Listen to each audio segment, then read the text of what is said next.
오늘은 예수기도라는 제목으로 은혜의 말씀을 나누도록 하겠습니다. 예수기도, 무명의 러시아 수도사회에서 기록된 예수기도는 기독교 2000년 역사 동안 화살기도의 베스트셀러입니다. 종교학자들이 러시아 영성의 고전이라고 평가하기도 하죠. 그 예수기도의 성경적 원리는 예수기도는 주문이 아니에요. 하나님의 아들 주 예수 그리스도여 죄인인 저를 불쌍히 여기소서 이거를 반복적으로 계속 하니까는 무슨 다른 종교에 있는 주문처럼 생각하는데 결코 예수 기도는 주문이 아닙니다. 예수님을 영혼으로 초대하고 예수님께 신앙 고백하는 기도예요. 그러기에 그 예수 기도는 성경적 기도입니다. 일단 주대심 로드십 그러니까 복음의 가르침은 성육신의 이름이 포함되어 있어요. 그러니까 예수 기도의 절반은 주님을 믿는 우리의 신앙이 표현되어 있어요. 하나님 아들 주 예수 그리스도시요. 우리가 그 이름 부를 때 우리는 성육신 역사적 사건을 선언하는 겁니다.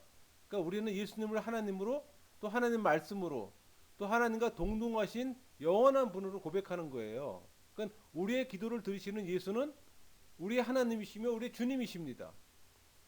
또 성육신하신 하나님, 우리는 그분을 하나님의 아들이라고 부릅니다.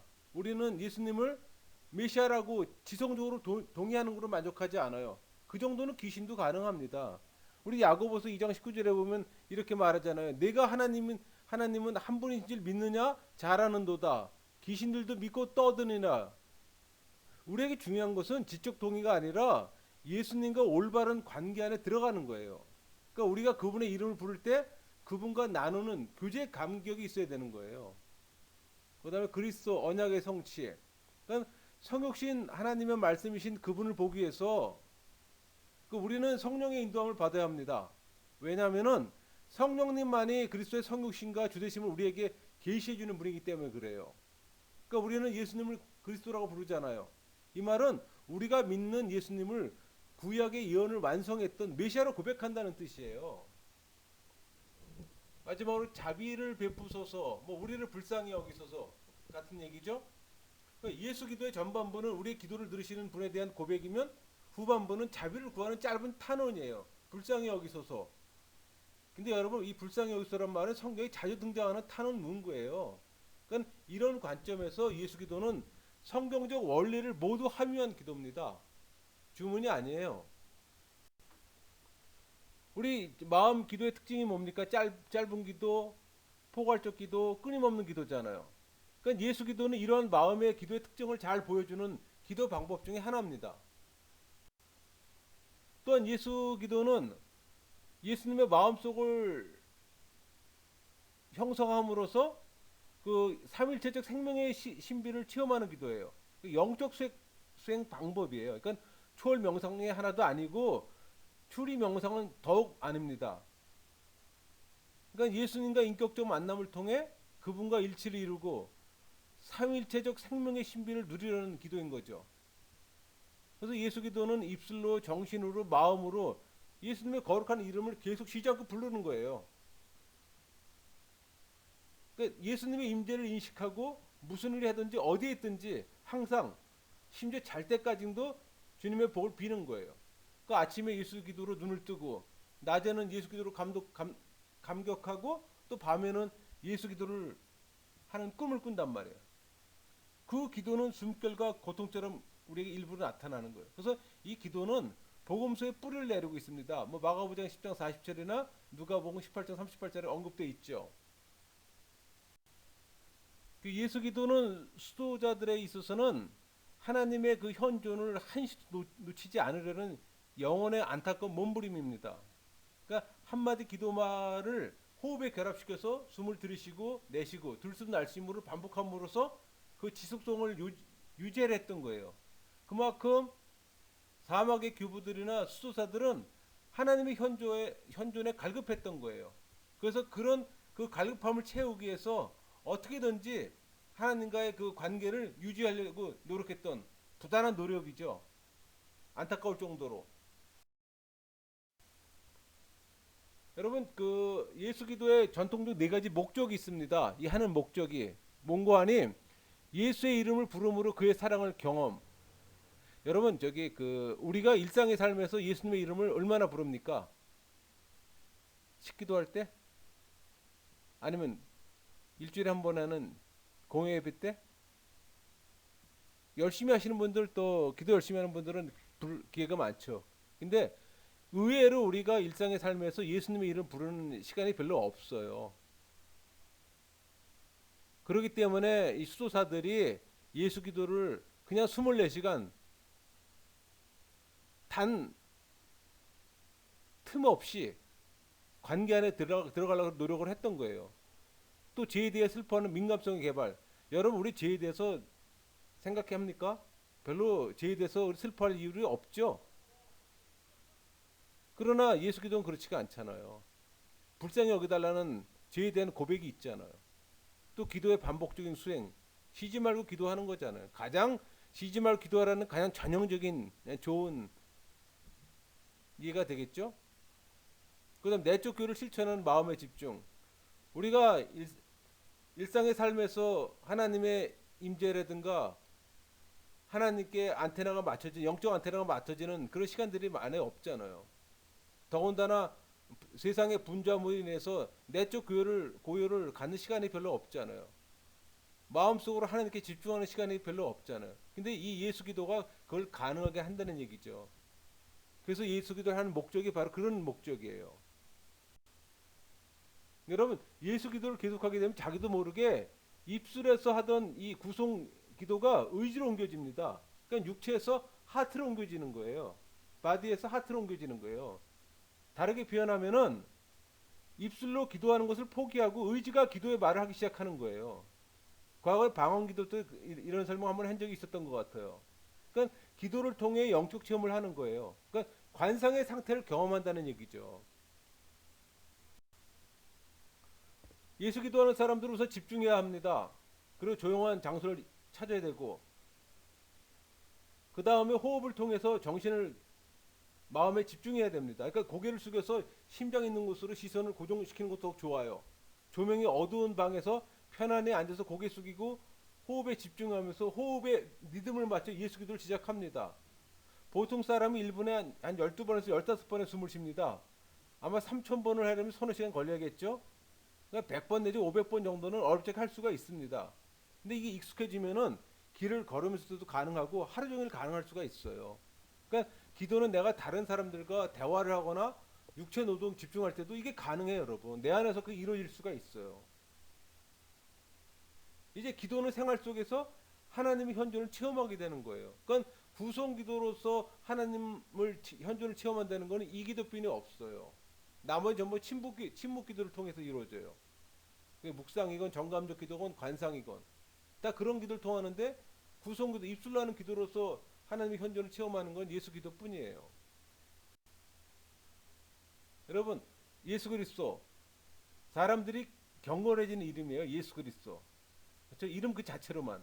근데 이 기도는 거룩한 이름의 신비 때문에 아니라 밖으로 흩어지는 우리의 마음을 안으로 모으는 방법이에요. 그러니까 생각을 모아서 기도를 되풀이하면 다른 생각이 싹 씻어버리고 평안한 마음을 갖게 되잖아요. 인내심도 갖게 되고. 이 일을 자주 반복적으로 해야 되는 거예요, 여러분. 반복적으로. 기도하다 보면은 기도하는 자신과 기도를 받는 그리스도가 하나 되는 순간이 옵니다. 그게 주관과 객관이 하나가 된다고 표현하는데 그런 걸 경험할 수가 있는 거예요. 그러니까 그 마음이 바로 보물창고예요. 어쩌면 그 보물창고의 발견이야말로 진정으로 듣는 기도의 시작일 수도 있어요. 그러니까 그리스도의 마음으로 세상을 보고 세상의 소리를 듣고 그리스도의 마음으로 행하는 거예요. 어떻게 기도하는가 질문이 할 수가 있잖아요. 그럼 예수 기도 어떻게 하는 건데 끊임없이 예수 기도를 지속적으로 하고 반복할 때 호흡이 기도가 됩니다. 그러니까 분주한 일상을 사는 현대인들에게 예수 기도는 단순히 소원을 비는 그런 기도를 벗어나요. 우리 여러분 구송 기도는 거의 다 간구간청이잖아요. 근데 예수 기도는 그렇지가 않아요. 예수님과 연합과 일치를 위한 그 영성 실천의 대안일 수가 있어 이거예요. 그 사막의 교부들은 이 예수 기도를 통해서 하나님과 그 영적 교제를 지속하며 그 영혼이 정화되는 무정념의 상태 헤지키아라고 합니다. 그걸 경험합니다. 그러니까 교부들은 이 헤지키아 실천을 통해서 잠들지 않고 깨어 있는 영성 생활을 계속 할 수가 있는 거예요. 그러니까 그것을 체험하고 맛본 사람만이 그거를 추구하게 돼 있는 거예요, 여러분. 하나님과 깊은 교제 안에 있는 사람들, 그 안에 평강을 누리고 평화를 누리는 그런 걸 경험했던 사람이 그걸 계속 추구하는 거예요. 자꾸 추구하다 보니까는 관상기도까지 추구하게 되는 거예요. 근데 관상기도라기보다 그건 상태입니다. 그건. 그러니까 그 상태가 좋은 거예요, 여러분. 그런 걸 추구하는 거예요. 더 하나님과 더 친밀할 수 있는 방법은 없는가? 그러니까 사막의 교부들이 추구했던 것들이 그런 것들이라는 얘기죠. 우리의 일상의 삶에서 별로 관심 없고 세상 것에 관심이 많아서 그렇지, 이제 하나님께 영적 안테나가 만져지고 하나님께 관심 있는 사람들은 그런 기도를 찾아 나설 수밖에 없는 거예요. 여러분, 항상 기도하지 못하는 사람들에게 예수 기도는 아주 굉장히 좋아. 일상생활의 한 부분이 될 수가 있어요. 걸으면서도 할 수 있고 기다리면서 전철을 기다리면서 전철 안에서도 때로는 화가 날 때 분노를 누리면서 절망될 때 침상에 누워서 아무데나 아무 장소에서 할 수 있는 거잖아요. 뭐 처음에는 꾸미는 것 같고 산만한 것 같지만은 내적인 침묵을 이끌어내는 안내자가 될 수 있어요. 또 더 주의를 집중시킬 수 있는 길이 되기도 하고요. 쉬지 말고 기도하라. 데살로니가전서 5장 17절 말씀이잖아요. 근데 예수 기도를 하루에 3,000번, 그다음에 6,000번, 나중에 12,000번까지 하고 그래요. 근데 예수의 기도가 저절로 입에서 나와서 끊임없이 기도하는 경지에 도달하게 되잖아요. 그럼 예수 기도를 한다면은 삶 속에서 왜? 주 예수 그리스도의 임재를 느낄 수가 있게 되니까는 그러니까 추구하게 되는 거예요. 여러분, 그 사막의 그 교부들의 기도와 영성의 전통이 뭐냐면은 슬픔, 반복, 고요라는 특징을 갖고 있어요. 근데 이 슬픔, 반복, 고요의 특징에 여기다가 그 이 세 요소에다가 예수 이름만 첨가가 되면 예수 기도가 완성되는 거예요, 여러분. 죄인이 저를 불쌍히 여기소서, 슬픔이잖아요. 그리고 이 기도를 반복적으로 하잖아요. 3,000번, 6,000번, 뭐 12,000번. 왜? 고요 속에서. 거기 예수님 이름만 들어가면 완벽한 예수 기도가 되는 거예요. 예수 기도 방법을 대해서 말씀드릴게요. 그 예수 기도는 기본 문장을 반복해서 드리는 기도잖아요. 하나님의 아들 주 예수 그리스도시요. 불씀이란 말이에요. 날씀으로 죄인인 저를 불쌍히 여기소서. 그걸 약간 단순하게 해서 주 예수 그리스도시요. 저를 불쌍히 여기소서. 더 단순화시키면 예수님 불쌍히 여기소서. 그건 뭐 어떤 것도 상관이 없어요. 일단 예수님의 이름이 들어가고 자기 불쌍히 여기서 그에게 들어갔잖아요. 일단은 도움을 요청하는 거잖아요. 우리 죄에 대해서. 뭐 첫 번째 뭐 자연스럽게 천천히 깊게 호흡하고 또 호흡과 함께 몸과 마음이 부드럽게 릴렉스하게 해야 되잖아요. 조급하게 기도하지 말고 천천히 시작하는 거예요. 그리고 이것은 천천히 반복적으로 하는 거예요.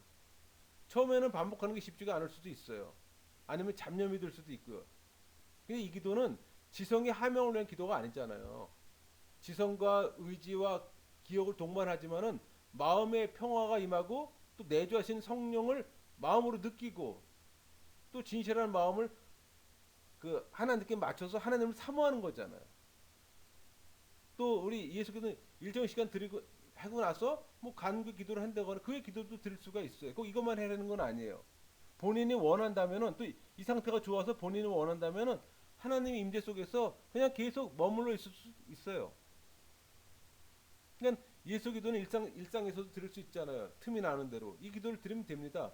할 수만 있다면은 여러분들의 의식이 주님을 바라보고 또 주님의 자비를 발견하고자 할 때마다 이 기도를 계속 드려보세요. 걸을 때나 음식 먹을 때나 시간 장소 제한하지 말고 그냥 기도 드려보세요. 그냥 아까도 말씀드린 이 기도는 주문이 아닙니다.